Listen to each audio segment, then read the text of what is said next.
this is kind of where we left off. We introduced this image of Nebuchadnezzar a couple weeks ago. We talked some more about it last week. We talked about the animals along the side here. The winged lion we said the head of gold and the winged lion represented Babylon. The arms of silver and the breast, as well as the bear, represented Medo-Persia. The brass tummy and thighs, as well as the four-headed leopard, represented Greece. And the iron legs representing the Roman Empire. We even said that the Roman Empire splits, just like the image shows that it split. You can see on the side here, the beast has 10 horns. And what we're really after is to find out, we're trying to trace, how do we detect, you can see this one horn that comes up. And it says he has a mouth that speaks great things, blasphemy, if you will. And this is the horn of the Antichrist. And so we know that if we can understand, this is why God's given us this whole scenario, if we can understand these prophecies, we will understand the rising of the Antichrist. We won't miss it. A lot of things going on. There's a lot of ideas out there. And it doesn't mean you shouldn't listen. Some amazing things are going on. However, you have to have a solid understanding, I think, of the Word so you don't get veered off. It's like if you're going somewhere, it's good to have a road map so you go in the right direction. And so that this image here, we said that in the dream, it began with the head of gold. Nebuchadnezzar, Babylon, the king of Babylon. But he revealed to the king of Babylon all the way down to the feet and the 10 toes, which correspond to the 10 horns, that those will be the kingdoms that will lead to the final kingdom. I don't see a rock on this image, but a rock comes and hits the image in its feet, crushes the image, and that rock is Christ. And then he sets up a kingdom which will be here forever and ever and ever. So God has made it, He's made it so simple what's going to happen. But there's a few things we have to understand. And so we're going to continue along that path.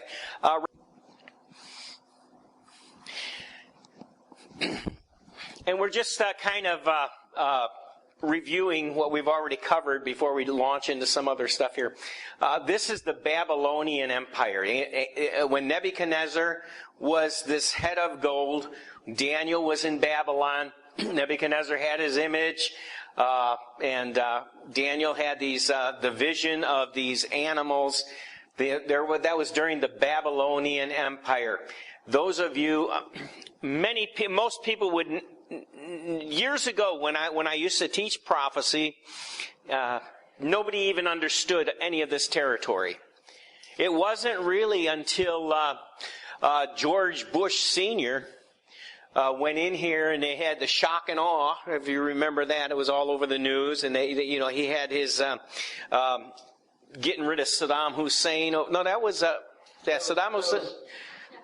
George Bush Sr. did too, but I think he could have taken him out at one point, but didn't. It was actually the second. Yeah, it was the second one when they went into him. He was killed. But that's when all that came to our attention. And, of course, we learned about, of course, you read the Bible, and you read about the Euphrates River, but you didn't probably realize where the Euphrates River was until it came to your current state of affairs, and then you watch it every day on the news. Here was Ur of the Chaldees, by the way. Abraham came out of Ur, right? And Mesopotamia. So all this has always, Ur, the Mesopotamia area, the Euphrates River, all this has always been important all the way through the Old Testament. And it's interesting how God's just brought it on the scene in these last days. And like I had mentioned before, and I was somewhat corrected because I said we really don't need to look at China because Bible doesn't say that the Antichrist is rising out of China. And then somebody said, well, what about the dragon? I thought that was kind of interesting. So we have the Babylonian Empire. Then the next one was these arms, the breast and silver. We said that was Medo-Persia. I've even got the dates here, 538 to 330 BC. We said the bear was, the vision said the bear was raised up on one side. And it also had 3 ribs in its mouth. We talked about that. And you can see way up there, Cyrus the Great. Remember, Cyrus is actually mentioned prophetically in Isaiah that he would bring forth and deliver the people, and he did. He's the one that delivered Israel out of the Babylonian captivity and let them go back to Israel, and that's when you have the rebuilding. You have Nehemiah, you have Ezra, the writings of Ezra, and so forth.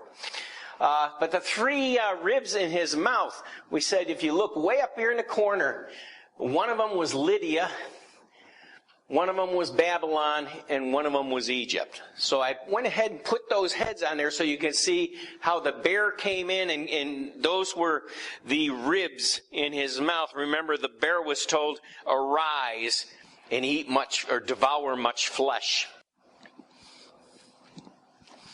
And then the next one we said was the empire of the Alexander the Great. And he rose up.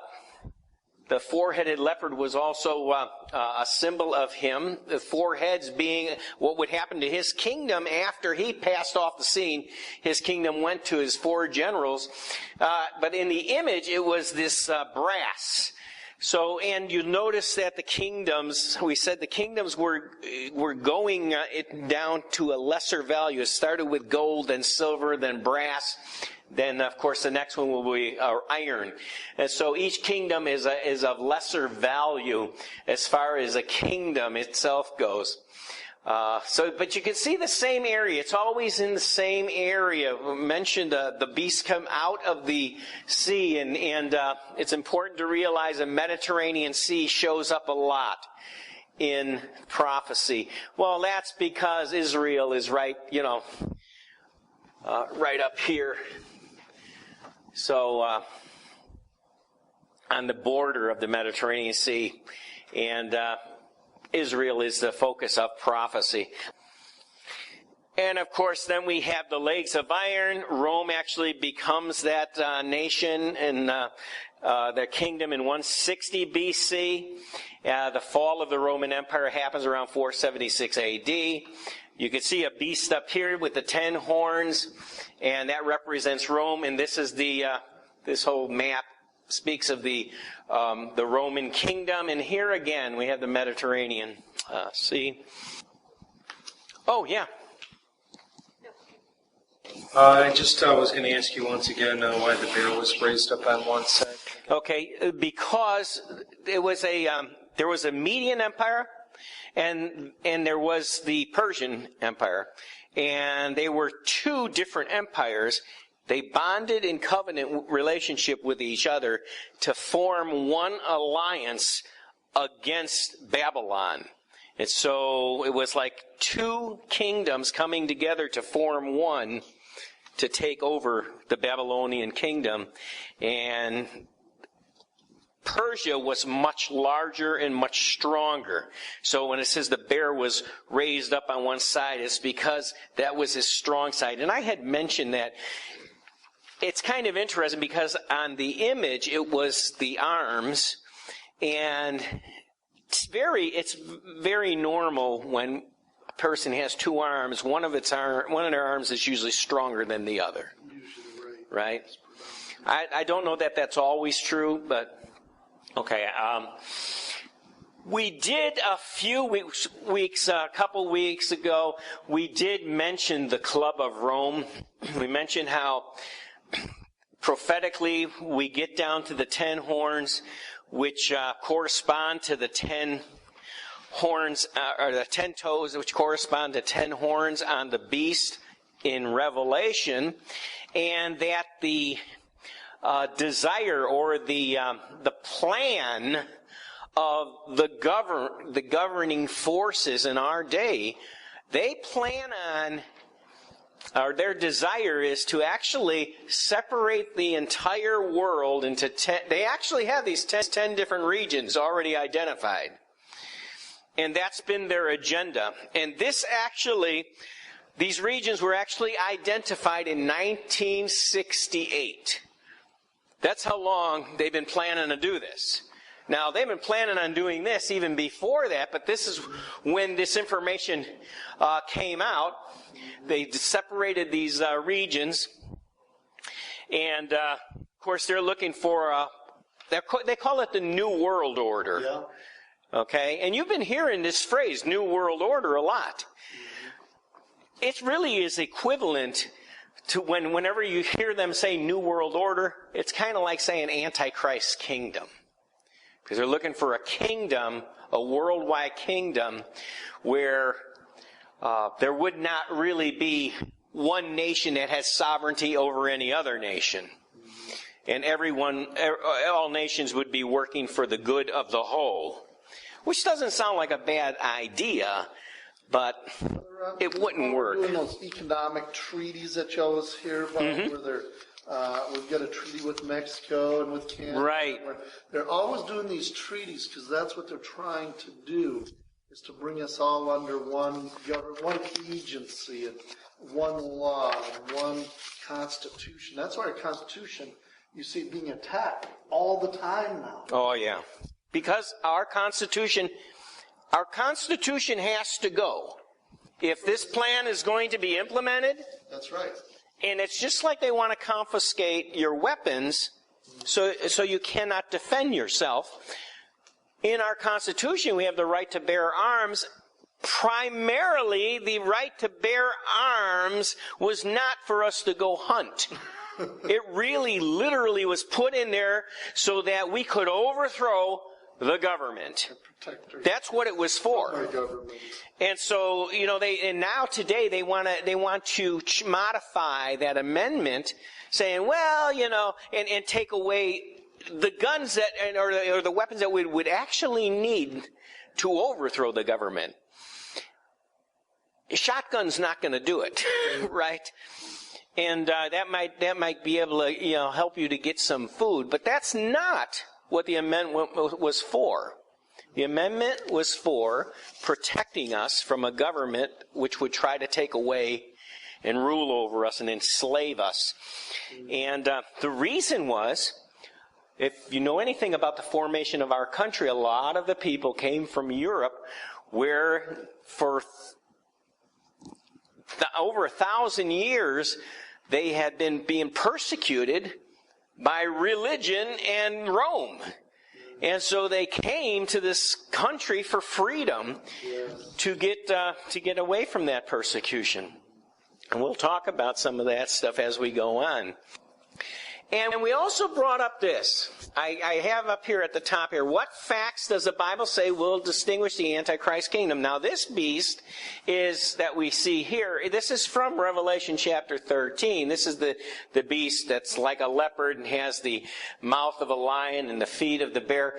But we found two facts in our previous discussion as we've been going through this, and so I've identified them. One was that the beast will have to be a worldwide power. And the second, it has to be a religious beast of some sort, because it receives worship. And remember, Daniel said that this beast will be like no other. These other beasts rise up, but this kingdom is different from anything else we've ever seen. And so we have 2 points we're looking for when we say what facts does the Bible say would distinguish the Antichrist kingdom. Number one, it's going to be a worldwide power. Number two, it's going to be a religious beast. We're going to find out there's going to be a lot of facts that we're going to gather as we go along looking in these prophecies. Yeah. I have to ask this question because, it seems to me like, if all the world, the different governments that you were showing up there in the map and all that, At some point in time, they would have to realize that they're fulfilling what's in the scripture. No, they don't care. Oh, no, I'm not saying that they don't care, but at the very least, they would have to be aware of it. There would have to be somebody that would know that what they're doing is the same as what we're discussing right here, and it lines up. So, if they know what the overall outcome of that is going to be in the end, then why would they want to hurry up and usher that in? Because ultimately Christ is going to come back to earth. And he knows what's going to happen, too. Yeah, and that's the argument, is that, so surely Satan has read the back of the book and finds out he loses, but he doesn't give up. And, and some people have raised valid questions, like, this current administration, all of the things it has done to push us in this direction towards the beast kingdom, the Antichrist kingdom. Does he not know, he being the president, these senators that support him in all this? This pact he just made with the Iranian government to shoot down Israel and to build up Iran, when ultimately the prophecy says that Iran will attack Israel and there will be fire from heaven. That the war is spelled out there. They're fulfilling scripture. And they are fulfilling it. Do they not know? I think they do know. Yeah. But these guys are so arrogant. I think it has to happen. Oh, it has to happen, yes. So whether they know or not really isn't relevant. I'll give you an example. I went to Trader Joe's. That's what it's called, right? Yes, Trader Joe's. We don't have any of those by us, so I went in there for the first time the other day, and they asked me a very strange question. To me, it's not strange because I know it's coming. But you give them, if you go in there, they just got in their machines, they said, do you have a chip in your card? They'll ask you that before they type it. Anybody else been there lately? That's what they'll ask you. Is there a chip in your card? Because we have to do this differently if there is. Oh. So before you do any transaction, they say, is there a chip in your card? Do you have one of the new cards with a chip in it? They're all going that way. That's right. And I said, no. But you know what hit me? I'm going, buddy, don't you realize that the book of Revelation, that this was spelled out 2,000 years ago? Yeah. The Bible says that we're going to have a chip. I felt like saying, yeah, and that chip's going to be implanted in your right hand or your forehead very soon. This is the next step towards that. That's what I felt like saying. But, it doesn't matter whether they realize it or not. Just like Jesus had to fulfill those scriptures, it didn't matter. The Romans, they knew.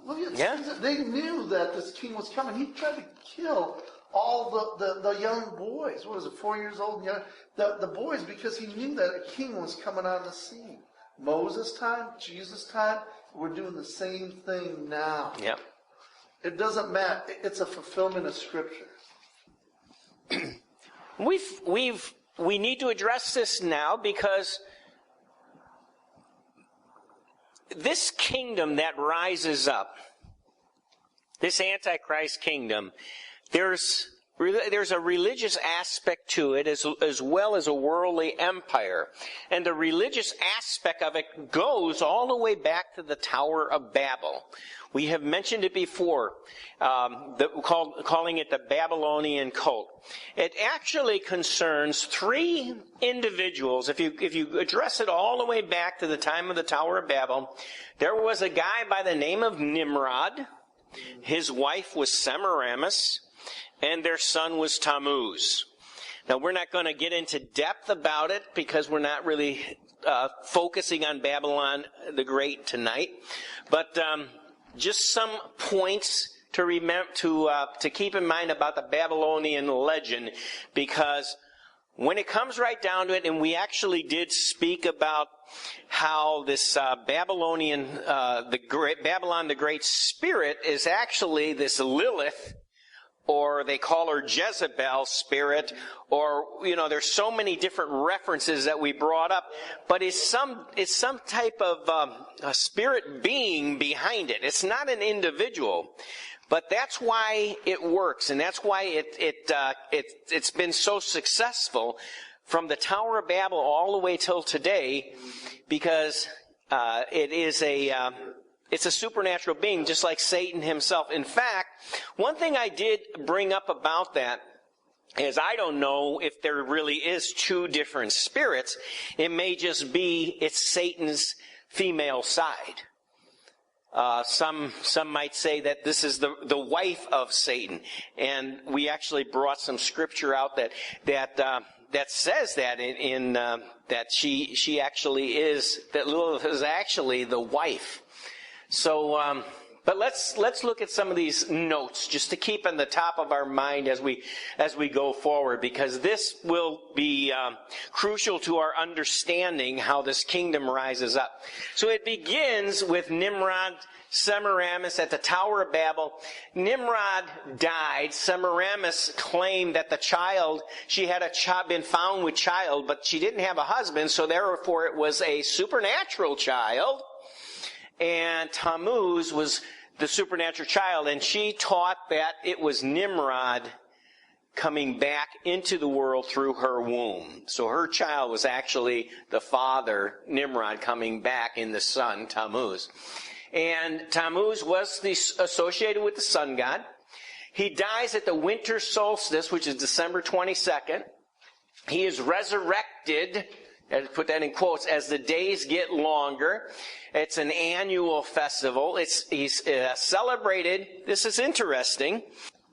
I don't know how much you know about this, and our focus is not to dwell on this stuff, but it's important we understand that some of these things. The celebration, the pagan celebration of Tammuz, being this child this infant that would come, is celebrated by burning a Yule log every time around December 22nd, representing the Chaldean infant.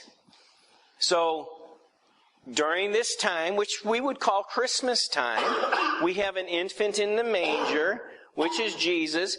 But from Babylon, they had this Yule log representing the infant who was thrown into the fire, saying that he would suffer and die and then come back to life.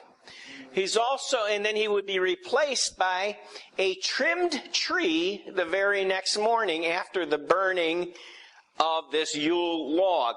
And I believe, I've read some places where they actually would wrap this thing up like I don't know if it was swaddling clothes or, very similar to how you would wrap a newborn baby up, this log, because it really represented the child. Also, he was celebrated by a mistletoe.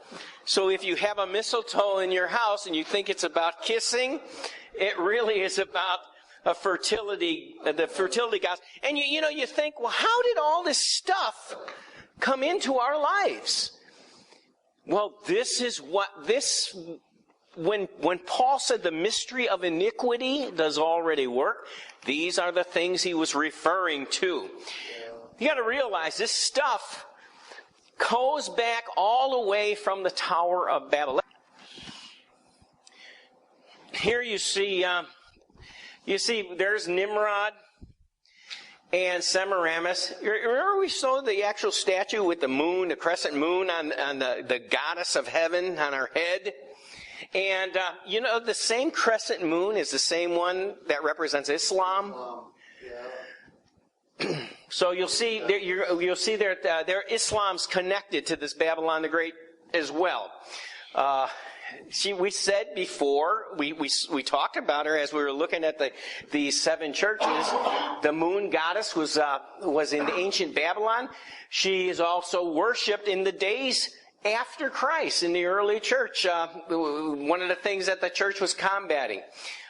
Tammuz was said to be born on December 25th. You say, well, isn't that coincidental? Jesus was born on December 25th. No, Jesus was not born on December 25th. In fact, if you'll just do a little research on yourself, Microsoft, nobody knows when Jesus was born. Nobody knows the exact day. But everybody everybody unanimously agrees it couldn't have been December 25th. It couldn't have been in the winter. And you can do your own studies on that. Well, why was December 25th chosen? Because in ancient Rome, they already had this celebration. They already celebrated the God who died and came back again, who would be born during the winter solstice, and his name was Tammuz. This was already in action. And the child, by the way, was representative of the sun god. It was there was actually 3 different religions in ancient Rome that worshiped the sun god. So very, very prevalent. So these things preceded Christianity by a long shot. So this whole Christmas thing is nothing but a crime. That's right. But we still worship the sun, just not the sun god. Do you know what I'm saying? That's what I'm saying. This is where this stuff comes from. Those holidays are sacred. You know that? What it shows is that we are, and don't take it wrong that because we're doing this, that God's condemned us and we're all going to go to hell. It's just what it shows is how steeply ingrained paganism is in all of our lives and throughout our country, throughout our churches. You would think we would know better, but this stuff came in before you were born. You were born into it. You didn't know any better, and neither did your parents, and neither did and all the way back at some point in time, we see this paganism coming into the church. And that time is what we're going to see how this happened. But we are where we are now. You can see the tree here also. The mystery was that Tammuz was represented by a tree, and he would be cut down. By the way, do you know in the book of Daniel, this actually happens in the book of in Nebuchadnezzar's dream about the tree being cut down, and Daniel says 7 years are appointed to you, and he went crazy. He became like a beast. And remember, he said, but the trunk of the tree would stand for seven years. It's actually very important prophetically. But it really was, he was bringing up this religious belief that was prominent during the Babylonian kingdom. But Tammuz was represented by a tree that was cut down. The snake is the one who wraps around the tree and gives life back to this tree that was cut down, who represents the sun god, and then the tree would grow back. And in fact, Jeremiah, prophet, chapter 10, verses 1 through 3, actually talks about the customs of decorating the tree with gold and silver and so forth. And in Egypt, it wasn't a fir tree or an evergreen, it was a palm tree. And in other places, like in Babylon and in the legends of the Norse gods, it was a evergreen tree. I believe Martin Luther was actually the first one who lit a evergreen tree for Christmas in the church. But it just shows how prevalent this is throughout our cultures. And I mean, I was confronted with this very, very early on in my Christianity, and really, my first gut reaction was, I got to get rid of all this stuff. And I even came home from work one day, and I took our Christmas tree and threw it in a dumpster. And of course, my wife didn't really care for that too much, not my current wife. Maybe that's why. But I mean, she didn't really appreciate that, and it was hurtful to the children as well, because I had 2 kids at the time. But I was trying to deal with this revelation coming. I mean, I don't want to have these things in my life. that would be contrary to God, what God would have me to do. But as I searched for, okay, so what should we do? It seems like there's no perfect place to run to. If you run over here, then they have problems. If you run over here, then they have... There's so much that has grown up in the church that we cannot be justified through our works. We need to stand by the grace of God alone.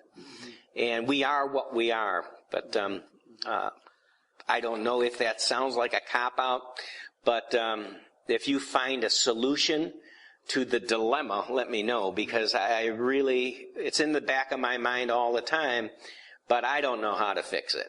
So, yeah. And there are a lot of things that deal with Christmas. Yeah, remember that the Antichrist always has a counterfeit. This is really the counterfeit. Jesus did come, died on a tree. You know, the Star of Bethlehem, you see the star. There are a lot of things in there that point to Christ. Really what it is what are you worshiping? Are you, go ahead. Yeah, Sarah and I have had discussions, not necessarily about the tree, but about other things, and it's kind of like how you perceive it, or how you, put it in your mind to think. Like, for us, the Christmas tree, I love the new Christmas tree smell. It has to smell, otherwise, like pine. I don't want to go up and have to, get the, sap on to smell the tree. I want to smell it all throughout my house. And it just, to me, it's life, and we decorate it, and a lot of the decorations have come from past family members, or, and we take them out and we spend time and we look at them and we remember the times we had with our family members and stuff like that.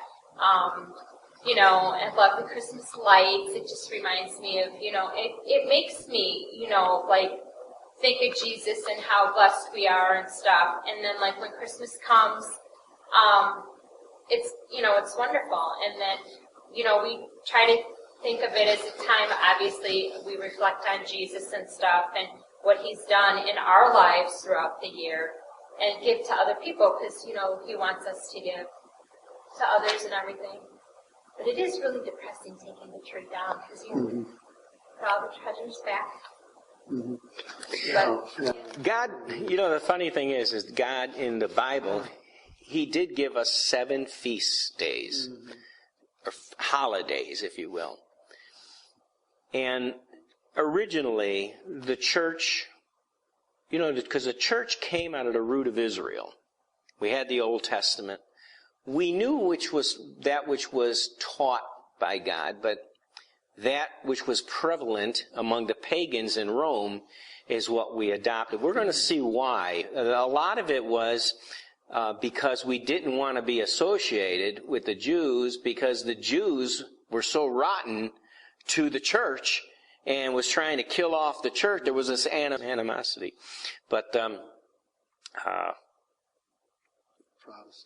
It is what it is. So I think it's what as far as the pine tree smell, you can get that in a can. it's not the same. Yeah, it's not. The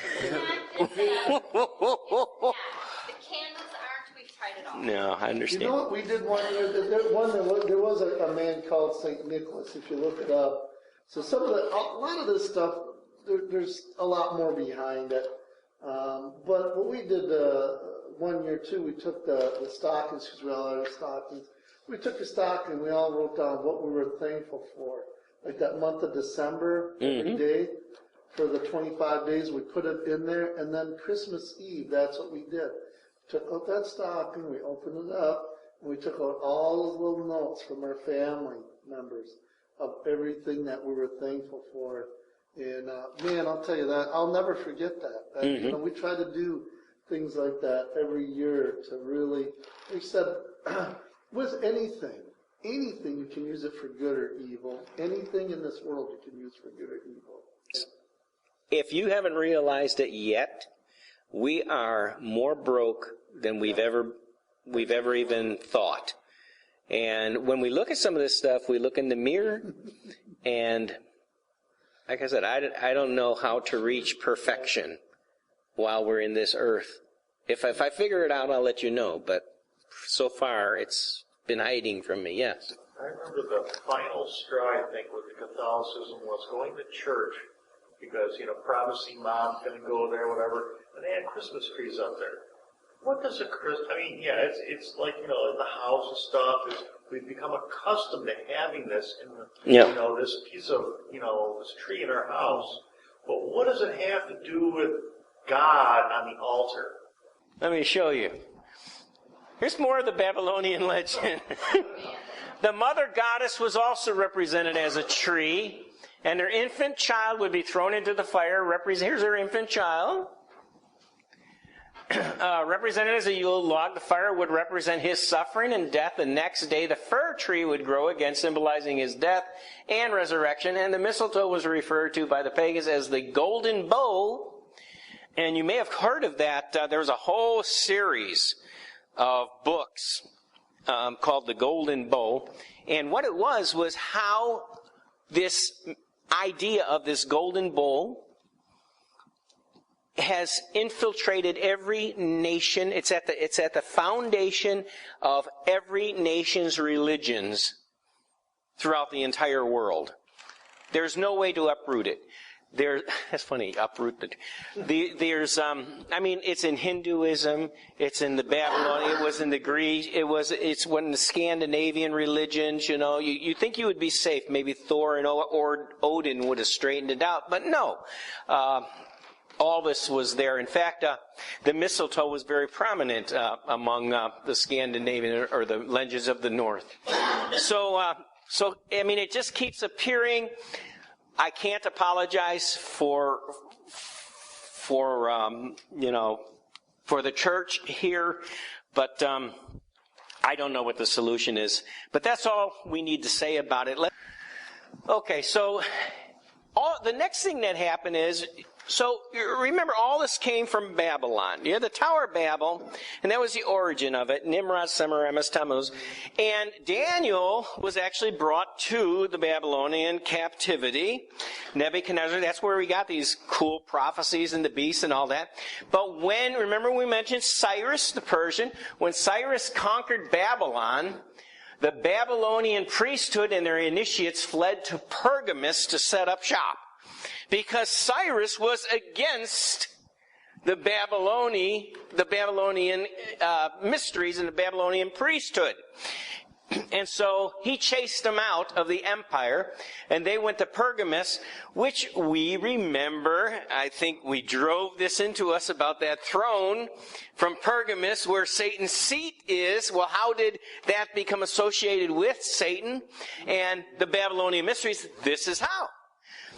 The whole entire priesthood fled to Pergamus. Pergamus came to be known as that place where Satan's seat was, the center of the Babylonian religion and the mother-child cult. Okay? Yes. Mother-child cult is every religion throughout the world also has that anyone that has these statues that they bow down to, they have the mother with the child in her lap, often feeding at the breast, and the father standing next to him. And it's like what I classify as the unholy Trinity. You know the difference between our Trinity or the true Trinity and the unholy Trinity? We have the Father, the Son, and the Holy Ghost. How many females did we mention? It's none. That's right. You know, I was raised Catholic, and my mother, when she got upset, she would say, Jesus, Mary, and Joseph. Jesus, Mary, and Joseph, what did you do now? What was this? The Trinity? The interesting thing that I found later on is that, the Holy Spirit symbolized by the dove. We know that. But Mary's symbol is the dove. And so was the goddess of Babylon, and the goddess of Persia, and the goddess of the Grecian, and the goddess of the Romans. And they were all symbolized by this dove. But the Holy Spirit is not the Queen of Heaven. But now, Catholicism has, in fact, that is a doctrine. If you're in Catholicism, if you do not believe that Mary is a mediatrix and that you cannot be saved except going through Mary. They come straight out and say, and if you don't believe that, you are what they call anathema. You are under a curse. There is no salvation unless you come through Mary. That's why when I would go to confession, I would say, bless me, Father, for I have sinned. And the priest would say, I believe it. You know. Is that you, Brother Ron? There was always, but I could not understand how come they tell you to say about 10 times more Hail Marys than they do Our Fathers. And John and I even got into this dialogue one time. I wonder if, just for the fun of it, I would like to go in there and after the priest tells me that, negotiate with him. Say, well, how about if I only do 2 Hail Marys and 10 Our Father? And see, I would like to do that, but mess with the theology. Yeah, but something's keeping me back, and I think God says this is not a laughing matter.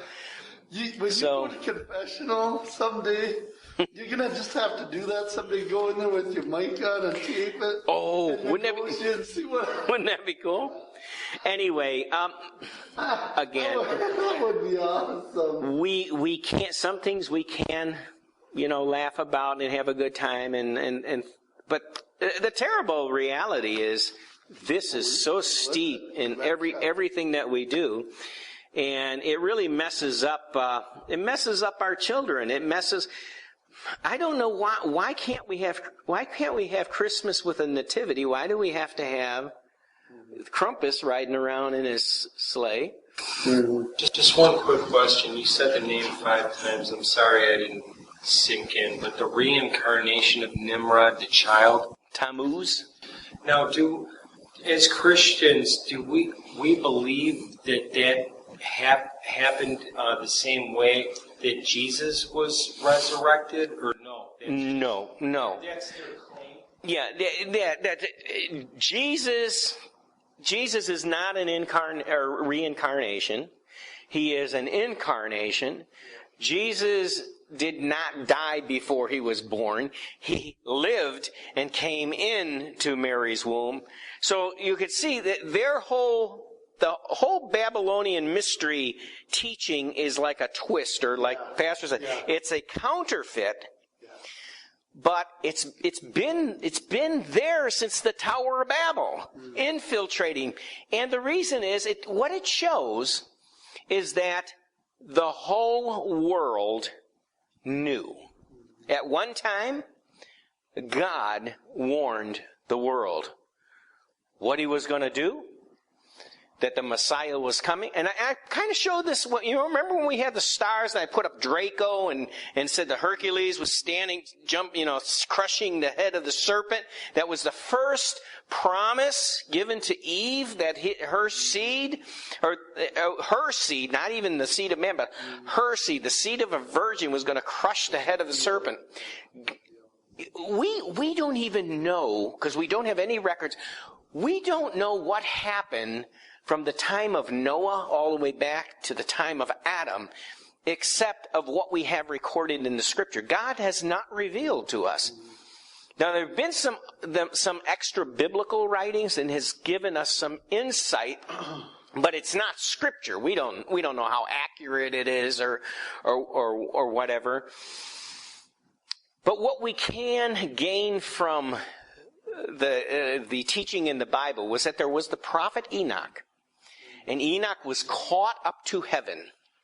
And Enoch, in the New Testament in Jude, it talks about how Enoch preached about the coming of Jesus to judge the world.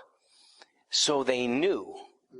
How much did they know? I think they knew a lot. which answers the question. If they know this, why are they doing it? And there again, it's because the people or the beings behind this are not really human. It's Satan and Lilith, and remember we talked about Satan having the 7 heads, the 7 beings in covenant, and they're 7 spirits, if you will. There's this whole, I almost hesitate to use the word conspiracy, because we think about conspiracy in the natural. I'm not talking about a conspiracy in the natural. I'm talking about a conspiracy in the spirit world. Was always there from the time that Satan went into the Garden of Eden. It's been it's been there ever since. When God first said that the Messiah was going to crush the head of the serpent. And right there you would think, Satan knows God. God says his head's going to get crushed. He should have said, whoa, wait a minute. I'm sorry. Repent. I don't want my head crushed. But he didn't. You'd think he would be smart enough to read the back book. More on the migration of the priesthood. As the center of power ultimately shifted to Rome, how did that happen? Because it went to Pergamus. Then there was the Roman Empire, and Pergamus happened to be one of the main site for the worship of emperors, right? The Roman emperors. So Rome actually adopted the Pergamus Babylonian system. So the center of power shifted to Rome. The same religious system adopted Latin labels, formed the foundation for the pagan Roman religious system. Remember, I had brought up that there's not much difference between Greek mythology and Roman mythology, except for the name of the gods. The statues were all the same.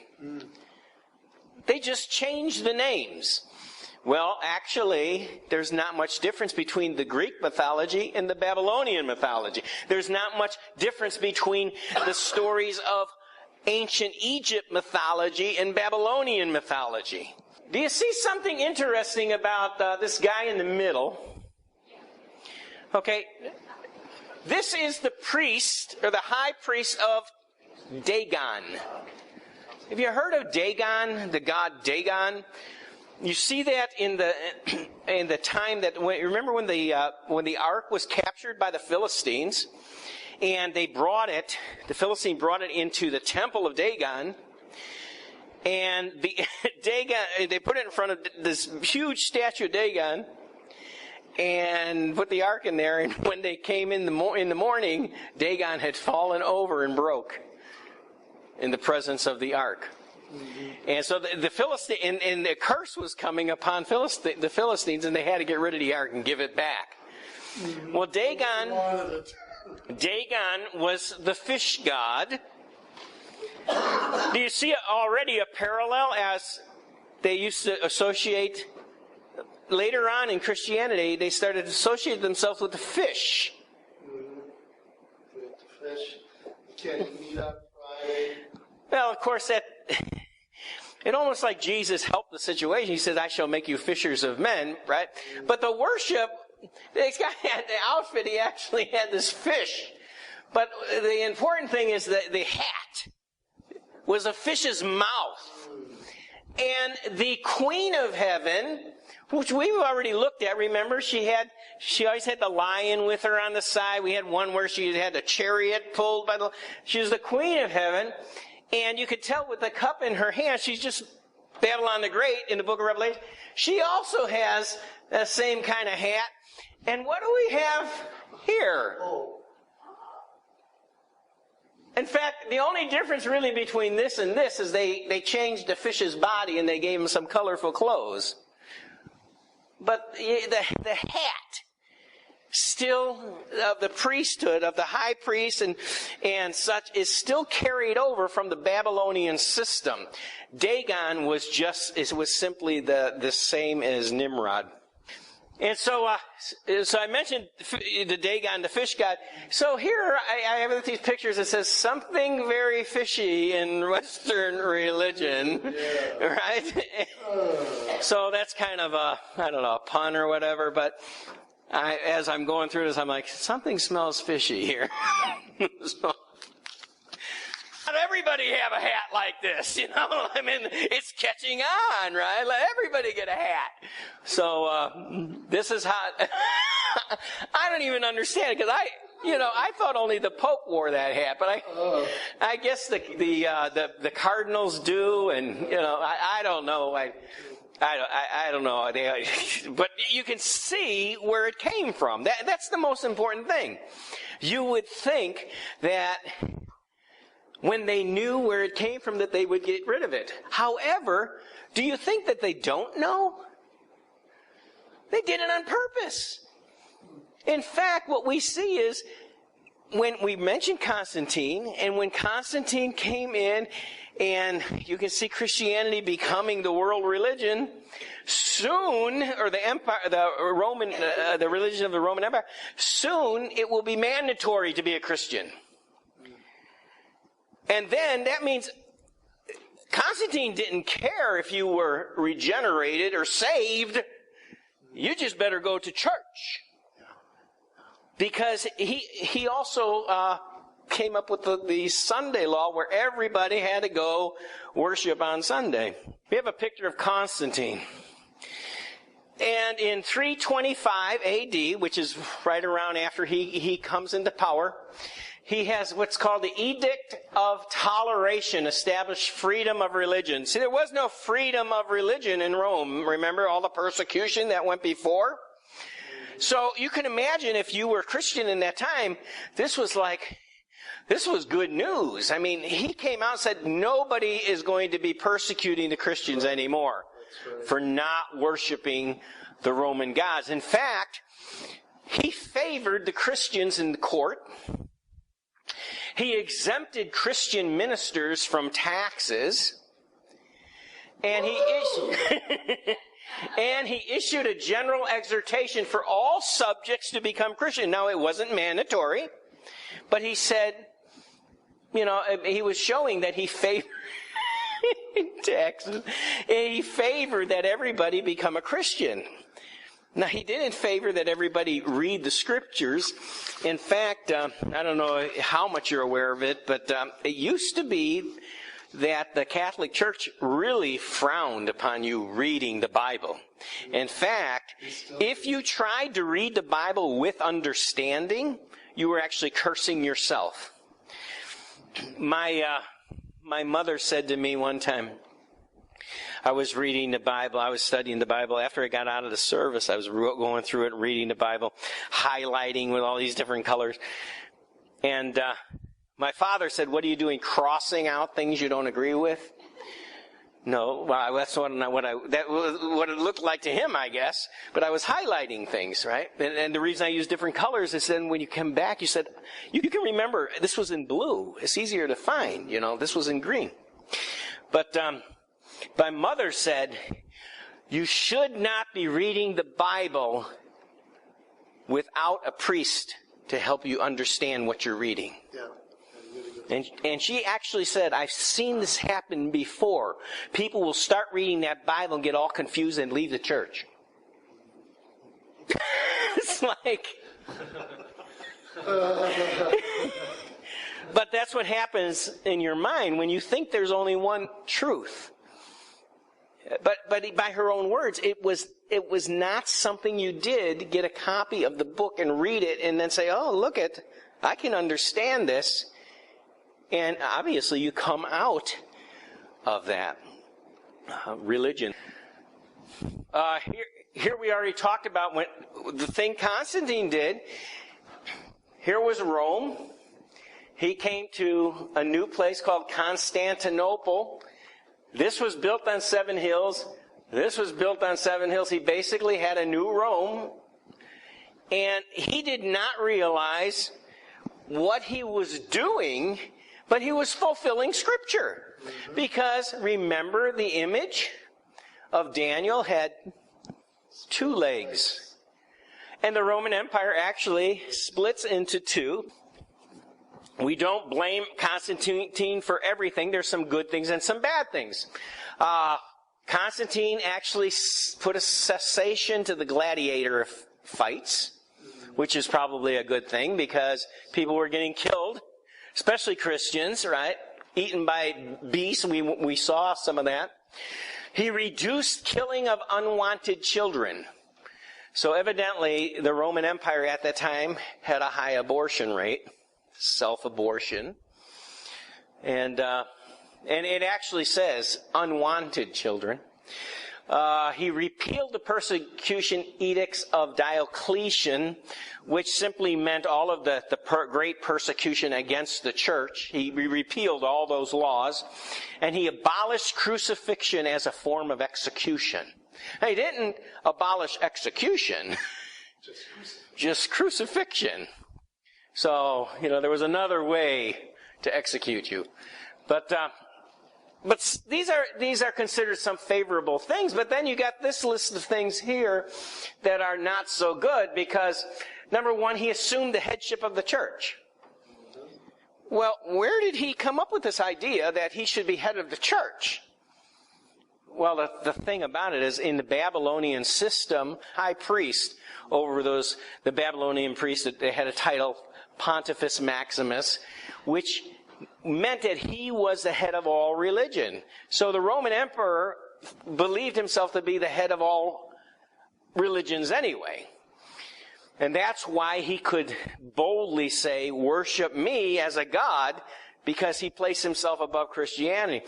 But Constantine assumed that role, that he had the God-given right to be the head of the church. He advanced Christians to high offices before.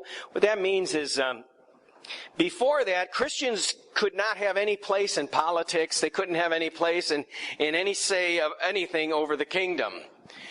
High offices meant offices of importance and offices of financial success. And Constantine began to give those out to whoever he desired.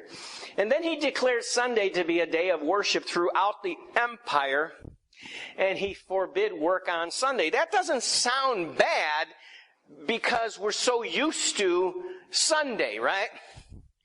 However, if you go all the way back, Sunday was the day of the worship of the sun. That's what was common in the empire. So when the church came, they used to, when you read in the New Testament, Paul would always go to the synagogue when they were there and teach, right? And they would meet at the first day of the month or the week, which would be Sunday. But if you look at the scripture, what it appears is they got together beginning on the Sabbath day. They went to the synagogue. They heard Moses expounded and some of the Old Testament expounded. Then Paul or the other apostles, the other leaders of the church would then continue the conversation how these things apply now to the church. They would end up at somebody's house. Do you remember the one guy fell out the window? It was so late he fell out the window and killed himself. And Paul was not in any hurry to raise him up, but he finally got to him. It doesn't sound like a bad idea, but what if you want to keep, what if you're a Christian but you want to keep the day that in the Ten Commandments, what if you want to keep the Sabbath holy? It's your choice, right? You can do it or not do it, but it's your choice.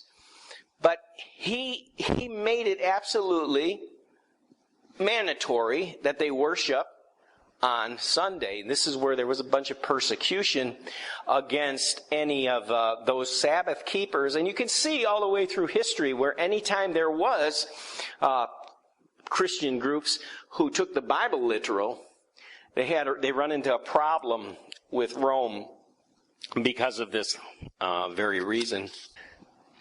Now the marriage is consummated. We said that the word Pergamus actually meant mixed marriage. And after Constantine, 361, 363, Julian the Apostate came, and he sought to restore paganism back to Rome, but he wasn't real successful. It had not been declared to be Christianity had not yet been declared throughout the empire to be the religion of the empire. In 363 to 364, Jovian reestablished the Christian religion. And then in 378, 395, Theodosius made Christianity the state religion, or the religion of the empire. He forced conversions, filled the churches with unregenerates. In other words, the church could not turn anyone away. And you know, one of the things they came up with then was baptism. Right? And then they came up with this whole sprinkling thing. Their baptism was done all the way, it was done by John the Baptist, you remember. Yeah. But it was submersion in water, right? Well, they came up with this whole thing about baptism of babies and that and so forth. And you didn't have to change your life. All you had to do was attend church and get, a few drops sprinkled on you and call that baptism. The hierarchy had ambition to rule. Heathenism and pomp emerged throughout the world church. What happened was, when this happened, it sounded like it'd be a good thing. If all of a sudden Obama would wake up in the morning and say, that's it, in the United States of America, everyone will attend Christian church. A lot of people in the church would applaud it. They'd say, all right, he's not a Muslim, right? And they would applaud this. But what would happen is people would end up in the church that really have no business in the church. And because he forced the religion in Rome, what happened to all those who were up in the high echelons of the priesthood, the pagan priesthood? What happened to them? They became priests in Christianity. They just they didn't change their beliefs. They just, one day they put on they had one priestly outfit, and the next time they had the next priestly outfit.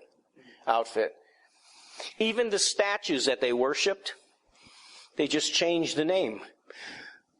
They already did it before. They were Greek gods. They became Roman gods, and they were bowing down and worshiping. So now, when Christianity became the only accepted religion in the empire, they actually changed all those forms. All the festivals that they used to do, they changed them, made them Christian.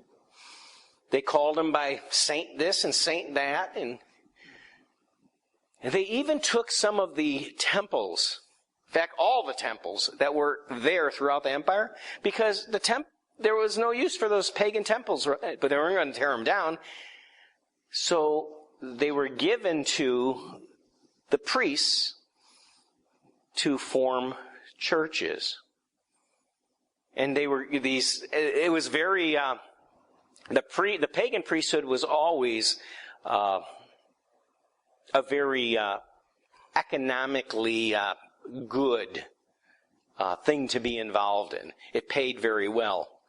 So this is what happened. These pagan priests become priests in what's called Christianity.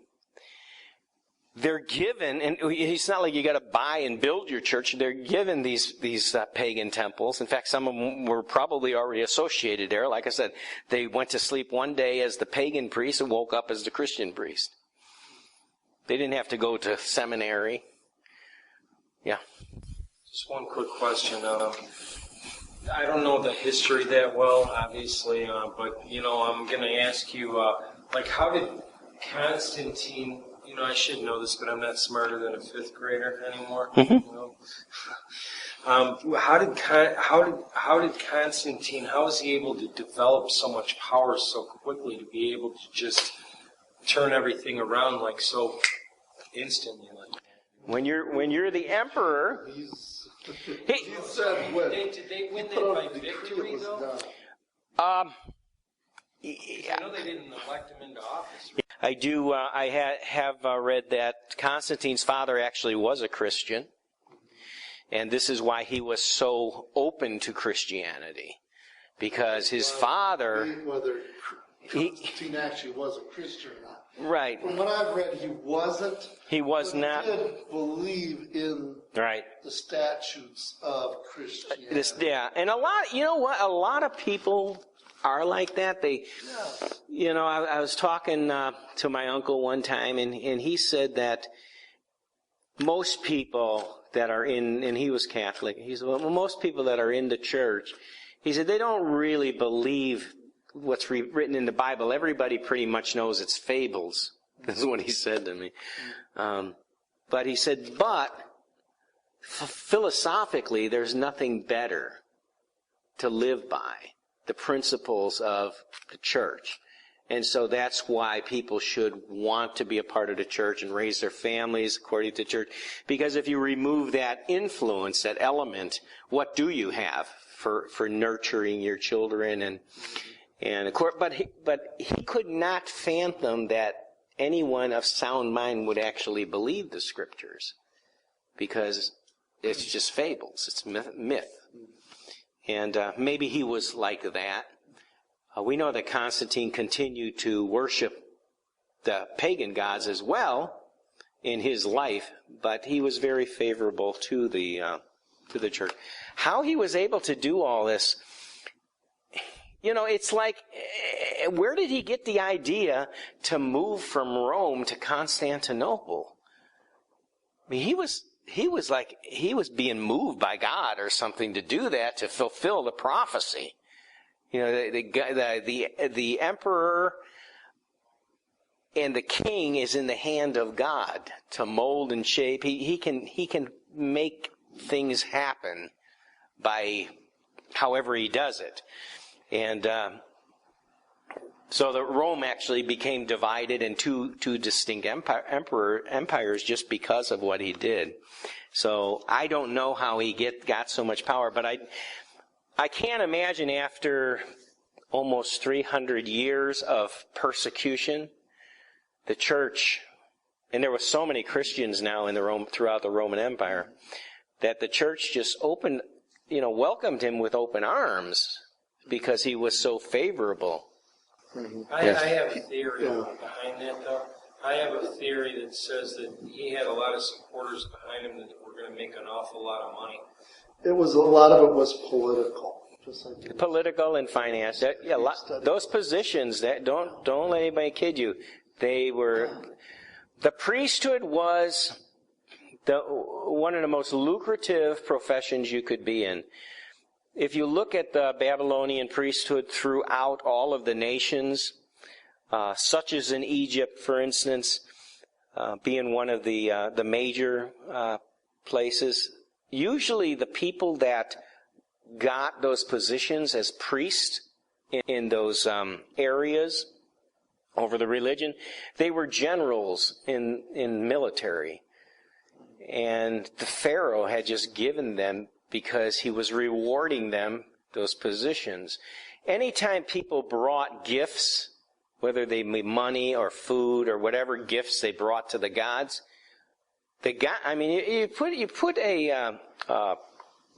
you offer up some type of food to a statue, what happens to the food?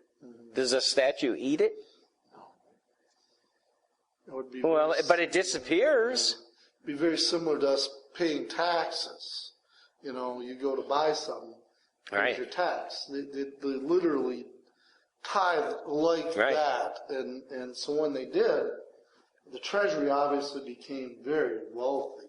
As the Roman, if you ever go to Rome, I've never been there, but people tell me that and they say, you have no idea the extravagance, the things, the value that is unlimited as far as what some of this stuff is worth. The Roman Catholic Church is so astoundingly wealthy, you have no idea. Mind-boggling. You can see, here's one of the temples in Rome. I don't have any information on which temple this actually was. But as you read here, pagan temples were made into Christian churches. Heathen festivals were converted into Christian ones. This is how we can say, how did we get these pagan customs into Christianity? This is how it happened. It was merged in at this time period, and thereafter, as they would go into one country after because after you had the Roman Empire and then you had the fall of Roman Empire.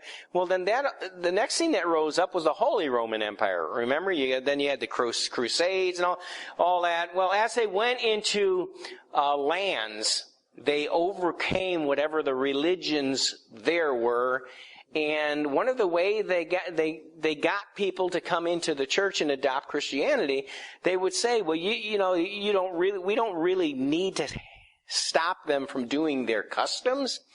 We just need to change the names of the gods that they're worshiping. And so that's what was done. Here we read, pagan priests stepped into the office as Christian priests. The change was mostly nomenclature, or in other words, it was in name only. They just dressed different. They called themselves different. They worshiped different under different names. What persecution could not accomplish, through almost 300 years of persecution, marriage to the world did accomplish it. And this ought to be a warning to us that the closer we get to the world, that's more destructive than if we were physically being attacked. If you were physically being attacked by Satan or the government, being, enticed by Satan, that would more or less keep you on the straight and narrow, right? But as you get closer and closer and closer to the world, you're going to adopt more. And well, here's something that comes to mind. It wasn't that many years ago that almost everybody throughout the country thought that the gay lifestyle was wrong. Today, it's considered normal by a lot of people. And don't go saying anything negative about it. It's politically not correct to do so. If you're in a public situation, if you're at work, for instance, you don't say anything negative. I've been employed at two different places where employees have had sex changes. It's commonplace anymore. But you don't bring it to anybody's attention, right? And you could lose your job over saying anything negative about it, right? But it's very, very much accepted. Here we have Pope Saint Damasus, and he was the one who was, he came into power with Constantine. And you could see one of his, he basically had two issues that confronted him. One was that he wanted to assert the Roman rule over all the religions throughout the empire. And the other was that he wanted to eliminate Arianism in the East. Now, does anybody know what Arianism is? What is Arianism? Do you know? Aryan race? Okay, no, this is not the Aryan race. That's more like getting into Hitler thing. Okay. No, the Arianism is not that. But I see where you'd think that. Arianism was a common belief throughout some of the churches and some of the nations at that time where Christianity went, where they adopted a belief in Christ, but they believed that Jesus was not actually deity. They believed he was the Messiah, but they did not believe he was the Son of God. That sounds very similar, maybe, if you're acquainted or if you're knowledgeable about the Jehovah's Witnesses. Mm-hmm. See, when they come to your door, Jehovah's Witnesses, they do I mean, they honor the Bible. They come to your house, they bring out the Bible. They in fact, their actual name is Bible students. They do have their own translation, but their translation is okay. But when it comes right down to it, they'll pull out their Bible and they will take the passage in John where yours says, in the beginning was the Word, and the Word was with God, and the Word was God. And their Bible says, in the beginning, the Word was with God, and the Word was a God. They put one letter in front of God. Instead of Him being the God, He's a God, which means He was less than the Father in His nature, because the Arians, and I compared them with the Jehovah's Witnesses. In fact, Jehovah's Witnesses will probably even tell you in some of their writings that using the fact that this belief was common throughout the early church, that Jesus was not God, and that they're not wrong, and they would point to then that some people believe this; they didn't just come up with it. Well, Damasus saw that these people had to be eradicated or removed from the empire. So it would be like, first there's this announcement that we're not going to persecute Christians for their religious beliefs. We're going to establish Christianity as the religion of the empire and encourage people to become Christians. But then we're going to weed out and uproot people who don't believe exactly like we do. And that's what's happening. Can you imagine if the edict came from this current administration tomorrow that said this is a Christian nation, and if you don't believe that Jesus is the Son of God, you'll be killed? It sounds similar to the Spanish Inquisition. And it would be very similar to the Inquisition. And we will actually get into the Inquisition. But it's very important because this area, and we're going to see this come up again in a fulfillment of prophecy, and it actually, the bringing down or the uprooting of Arianism allows the rise of the Pope and the papacy. So we'll see that, and it's exactly what Daniel prophesied.